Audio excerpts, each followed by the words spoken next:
I'm working on a cassette project for Adafruit, and I thought it'd be fun to try and make a tape loop.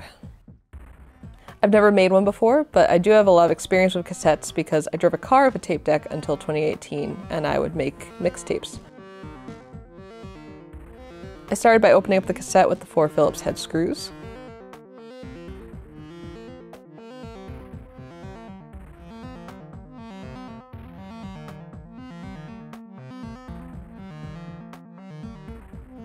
Then there's this little label that you pluck out, definitely some room for custom art.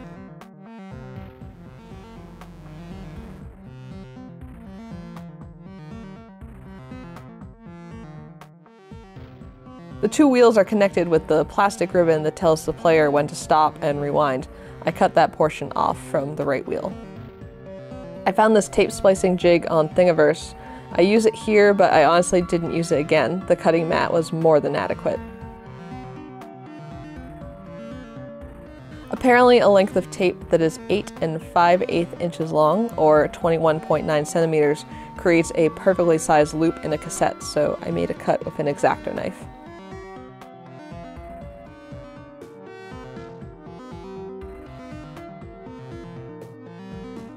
I got some cassette splicing tape, which I highly recommend. It's slightly narrower than the magnetic tape, so it works really well to just quickly splice the 2 ends together.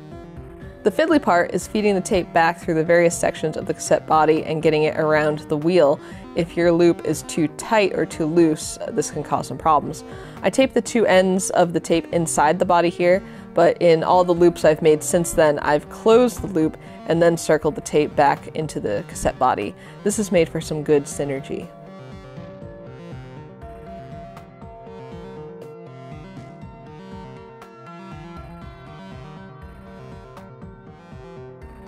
I tried playing the tape to make sure it would run, but the player would not accept it. It kept popping out the play button, which is kind of like an analog form of boot looping.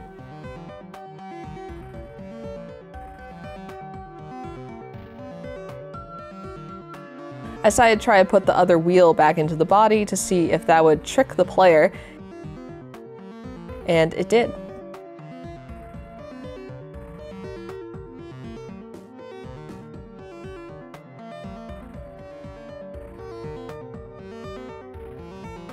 And don't worry, that roll of tape that had been on the wheel has been saved, and I've been using it for making more loops. And that was my experience creating a tape loop. It was a lot easier than I thought it would be, and I've made a few since then. I'll definitely be playing with more tape stuff in the future, but until then, this has been Blitz City DIY. Brown fox jumps over the lazy dog. Brown fox jumps over the lazy dog. Brown fox jumps over the lazy dog. Brown fox jumps over the lazy dog.